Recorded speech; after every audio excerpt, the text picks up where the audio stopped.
Bonjour, bienvenue à ce nouveau petit cours de français. Aujourd'hui, je voudrais vous apporter quelque chose d'un peu différent, un peu nouveau. Je voudrais vous apprendre, si vous avez un français assez standard, à l'élever, pour une fois.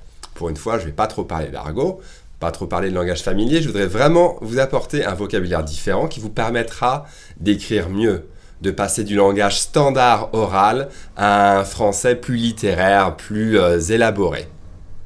Je voudrais commencer tout simplement avec la conjonction quand et vous dire que quand, c'est le mot qu'on utilise à l'oral et que souvent, si vous n'avez pas déjà remarqué, je suis sûr que probablement une bonne partie d'entre vous l'a déjà remarqué, à l'écrit, on va préférer lorsque, qui est bien plus joli. Ça veut dire la même chose, exactement la même chose, mais lorsque, c'est bien plus joli. D'accord? Donc à l'écrit, si vous écrivez un livre, si vous écrivez une dissertation, lorsque à la place de quand, c'est vraiment bien plus joli. Le deuxième mot, c'est pour remplacer aussi. Aussi qui veut dire to, also, as well. Je préférais utiliser l'adverbe également. D'accord? Par exemple, il est aussi venu. He came to. Il est également venu. D'accord? Bien sûr, si je prononce plus vite, je vais dire il est aussi venu. Il est aussi venu. Il est également venu. Because it's nicer, je vais mieux prononcer venu. Évidemment, si je lisais une ligne qui disait « il est également venu », je le dirais plus clairement parce que ça serait lu. D'accord? Ensuite, par exemple, le verbe réussir, qui est le verbe to manage, to be able to parfois, réussir.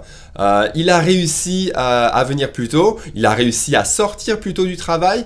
En joli français, on va dire il est parvenu, d'accord? Parvenir, c'est un verbe qu'on voit pas beaucoup, mais c'est vraiment très beau comme verbe. Magnifique, j'adore ce verbe. Parvenir, to manage to do something.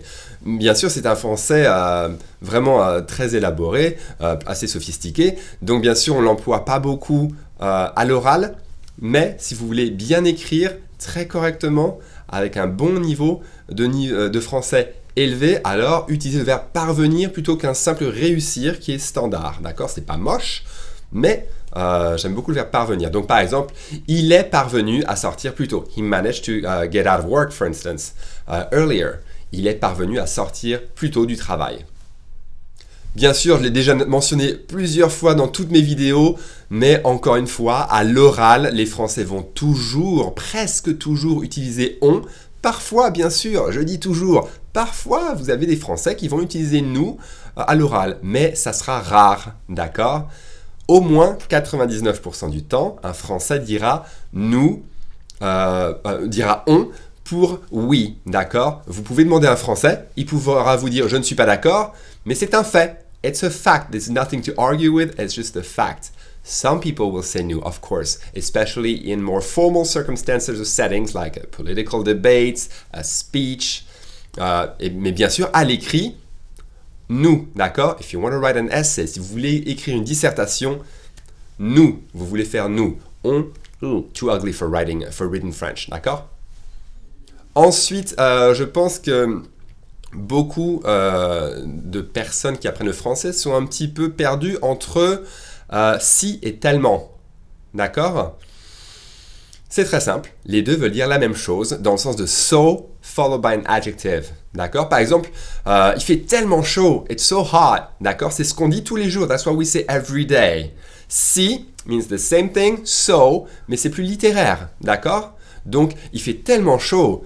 Vous pouvez dire, oh, il fait si chaud. D'accord? C'est très très beau. C'est super beau. But, it sounds a little pompous if you say it out loud. Really. D'accord? You could, but most people would not. They would say il fait tellement chaud. Okay? One that I love that you will see in books, d'accord? Et je me souviens d'une époque où j'aimais beaucoup l'employer, vraiment, je le faisais trop, mais c'était vraiment pour rire. C'est un peu un vieux mot. C'est certes. Certes, c'est très joli, certes. Et ma traduction que j'aime bien et qui rend pas mal en anglais, c'est I quite agree. Okay? Qui dirait I quite agree? D'accord? C'est très très joli. It's overly polite, overly formal in spoken English. Pareil en français, mais j'aime beaucoup. Je trouve ça super joli, très très classe. Donc quelqu'un pourrait dire par exemple, certes, il n'est pas très beau, mais il est très intelligent. D'accord? I quite agree. You should know that, of course, he's not very handsome, but he's really smart.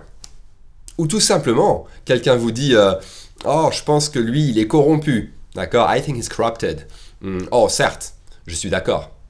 Quelqu'un pourrait vous dire, par exemple, New York est une belle ville. Et vous pourriez répondre, certes, mais c'est très cher. Dans le sens de, well, I quite agree, but it's really expensive. Ok, c'est tout pour aujourd'hui. Si vous avez des questions, comme d'habitude, mettez vos questions en dessous. I love questions, so feel free to do so. Sometimes I say things when it comes to vocabulary that really apply to me, you know, because language is made up that way, really. It's based on your background, where you grew up, there are regional things. Sometimes I talk about vocab, and some people might not agree. Sometimes it has to do with whether you're from the north or the south, whether you're young or old, whether you come from the ghetto, middle class, working class, upper class. So many factors always come into play. So, d'accord? And when it comes to me, I grew up in Paris, so always keep that in mind. D'accord? À bientôt pour une autre vidéo. Salut!